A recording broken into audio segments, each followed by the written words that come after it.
A very good morning. You're watching News9 with me, Akshita. Well, we have heard of car and bike thefts, but today a strange case has come to light. A group of students made away with a BMTC bus. The incident reportedly took place on March 28th at 2:30 a.m. The bus has now reportedly been found near Hoskote. A complaint was filed in this regard in the BMTC office. Few passers-by in Hoskote spotted the bus and informed the BMTC. But when we also spoke to the MD of BMTC, Mr. Anjum Parvez, he went on to confirm that, in fact, what took place on the night of March 28th was that the driver and the conductor had parked this particular BMTC bus, which was on a night service on a service road. They had then gone for their dinner, and when they returned, the bus was nowhere to be found. They immediately informed the necessary authorities, who had gone ahead and launched a search for this particular bus. Now, a couple of days later, they have found it left behind in Hoskote. This is in Chintamani Road. A complaint has been filed with the police, and they will be investigating into who could be responsible for this act. Mr. Parvez also went on to state that it looks like a case of a bunch of students in an attempt to have fun, to go ahead and try and do something mischievous and not something serious. My colleague Arun joins us with more information. Arun, any word on the identity of the students as of now? Akshita, it is only being speculated that probably a group of students must have laid their hands on this particular bus. In fact, there are conflicting reports about what exactly was the sequence of events, because what we are now hearing is that this bus is actually a bus which is assigned to the KR Puram depot, and on the night trip, the bus conductor and the driver had brought and actually left the bus close to the Majestic bus stand. In fact, the Majestic bus stand of the BMTC is unable to accommodate all the buses.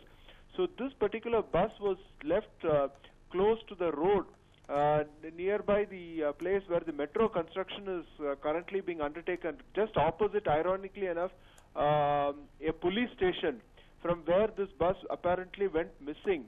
Then subsequently, when the BMTC officials realized the fact that the bus had been stolen and were about to lodge a complaint, they also seem to have got a call from the localites suggesting that the bus had been spotted somewhere close to the KR Puram bridge. That is when they realized that actually some mischief maker had decided to have some fun at the cost of the BMTC and perhaps could have driven away this bus. So the entire sequence of events is still not very clear.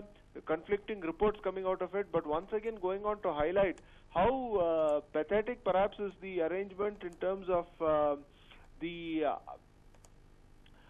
night maintenance and care of the buses of the BMTC, particularly at the BMTC main bus depot at Majestic, Akshita.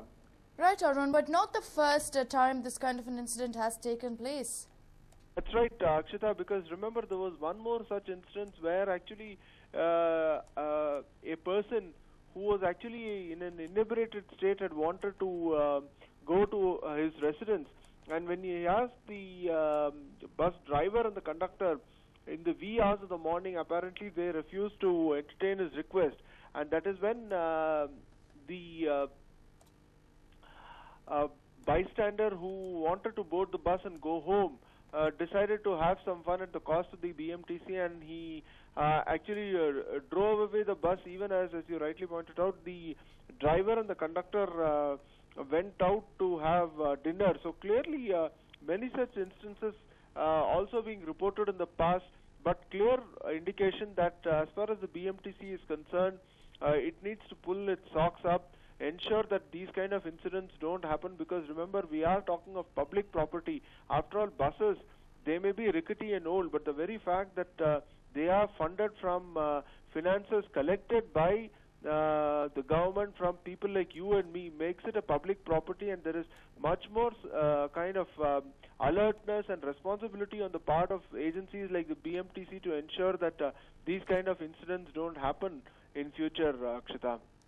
Right, Arun, thank you so much for joining us with all that information. But of course, this particular bus that was reportedly stolen by a bunch of students on March 28th has finally been spotted near Hoskote. This was on Chintamani Road, and the BMTC bus authorities have now lodged a complaint with the police, who will be investigating into who was responsible for the BMTC bus theft. And moving on, it's the election season and politicians across the country are busy spreading their word and ensuring that they get the maximum votes. Let's take a look at the political updates.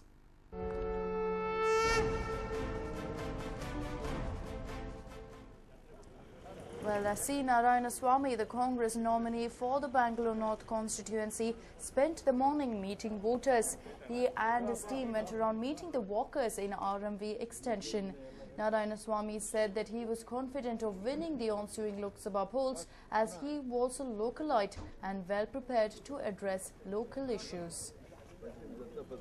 Well, not the first time we have seen politicians going ahead and taking out on the morning walk exercise, but also ensuring that along with that exercise, they also meet with a lot of the people. This is in the Bangalore North constituency, where just a couple of weeks back we had seen Sadananda Gowda taking up the exact same tactic, where he went on his morning walk with his family members at Dollars Colony and met several people there. He went on to personally interact with all the morning walkers, and now C. Narayanaswamy, who is the Congress candidate from the same constituency, has gone on to meet all the people, personally interacting with them and going ahead and requesting them to vote for the Congress. Besides that, Narayanaswamy also went on to state that he believes he will win this time around, considering that he's a localite and is aware of the various issues that plague the people of Bangalore North.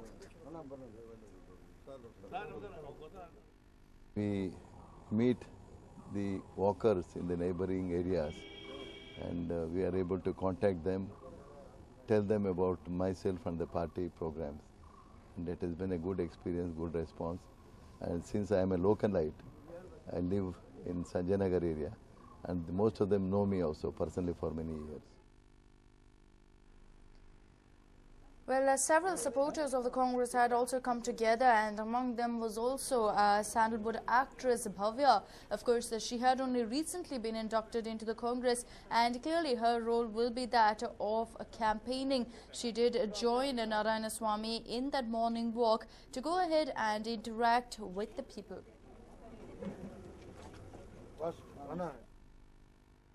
And well, the Namo chant is once again being heard in North Karnataka today. The BJP Prime Ministerial candidate Narendra Modi is expected to address two mammoth rallies in Bagalkot and Belagavi, besides other venues in Maharashtra. Meanwhile, Congress President Sonia Gandhi will be addressing a rally at Karol Bagh in New Delhi, even as AAP founder Arvind Kejriwal will be in Punjab addressing rallies in Ambala. In Chandigarh, the AAP founder will campaign for noted Bollywood star Gulpanag. So it is going to be a massive Sunday for politicians there, as three bigwigs, the three probably most influential politicians in the country, are going ahead and addressing massive rallies in different parts of India. While Narendra Modi has chosen to come down south and address two big rallies in Karnataka, Sonia Gandhi will be going to the national capital, where she is addressing a rally at Karol Bagh. Meanwhile, Arvind Kejriwal, after Haryana, has now targeted Punjab, and he will also be campaigning for AAP's latest star candidate, Gulpanag. So, of course, all three rallies will be very interesting to watch out for. Narendra Modi, of course, is expected to slam the Congress once again and maybe even pull up their manifesto. He is also likely to speak about the Imran Masood episode. But, of course, he is addressing two massive rallies here in Karnataka and the state BJP, leaving no stone unturned to ensure that all preparations are made for it to be a grand affair. Well, besides that, Sonia Gandhi is expected to arrive at the national capital. In what will be a short speech, she is expected to make a powerful debate and, more than anything else, talk about the Congress and its manifesto and the pros of the party. Arvind Kejriwal has had a bit of opposition and some rough times ahead of him in past roadshows that he has conducted. So it will be interesting to see what kind of charges he will levy against his opposition parties. And well, the BJP has expelled Jaswant Singh for a period of 6 years. This is the second time that the former union minister has been expelled by the party. Remember, way back in 2009, he had been expelled from the party for praising the founder of Pakistan in his book, Jinha India Partition Independence. The decision to expel Jaswant Singh for 6 years was taken by BJP President Rajnath Singh. He was expelled from the party because, as per BJP constitution, any party man contesting against the official candidate is liable to be expelled. But of course, Jaswant Singh, keep in mind, had in fact rebelled against the party's decision and fielded himself as an independent in Barmer constituency, thereby fielding himself against Sonaram Chaudhary, the retired colonel who is representing the BJP in that particular constituency. But besides that, this is the second time he is facing an expulsion. This time around, the BJP expelling Jaswant Singh for a duration of 6 years. Well, News9 has carved a niche for itself among the national media, and proof of that, yet again, our work has been recognized as a national award won by our reporter. News9 reporter named Best Young Journalist. This is an award for Young TV Journalist, and the award goes to... The award goes to Harish Upadhyay, ABC and News9.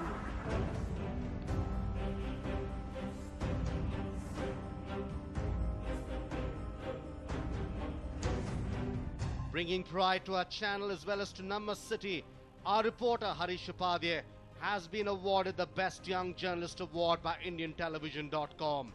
Harish received the News Television Award at a glittering ceremony at Hotel Lalit Ashok in Delhi. The award was under the category of Personality Awards. This award would not be possible without the help of from our MD, Mr. Mahindra Mishra, to all my colleagues, senior staff, everyone, including editors, my camera persons, everyone. Producing a 3-minute package itself is a huge task, and the entire team works on this. So really this award goes to all those people who have worked for, and also this will now encourage us, not just me, the entire channel, to work towards creating a better society and doing many more stories against the corrupt in the country and the city. At just 24 years of age, Harish has scaled great heights in journalism at a rapid pace. He is nicknamed the Lake Man of Bengaluru for his extensive campaign against lake encroachment in the city.